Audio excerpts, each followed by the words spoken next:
আমরা কোর্টকে এই বিষয়ে অবগত করিনি, কারণ আজকে আদালতে এসে আমি খুবই শকড হয়েছি যে আমার সাথে যখন সুন্দরভাবে টিভির মানুষের আলোচনা হচ্ছে, কথা হচ্ছে, আমরা ফোনে কথা বলছি, নাচি পাঠাচ্ছি এবং প্রমাণ আসলে পরিষ্কার, এমন না যে প্রমাণ দিতে হবে, প্রমাণটা পরিষ্কার। হ্যাঁ, সেখানে পাবলিক প্রসিকিউটর সেখানে আদালতে দাঁড়িয়ে যদি মুখে বলে যে আমার সাথে নাকি যোগাযোগ হয়নি, আমি নাকি পাসওয়ার্ড দিইনি, এটা সম্ভব? আপনার ফোন, আপনার ল্যাপটপ আপনি ফেরত চান, এটা ফেরত চাওয়ার জন্য যা দরকার আপনি সেটা সহযোগিতা করবেন না, এই কথাটাই তথ্য।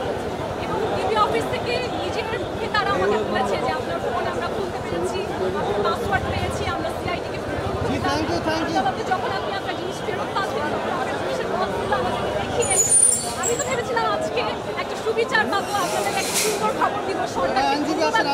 আমি তো আদালতে সে অবাক হলাম যে এখানে মিথ্যা চাপ চলছে।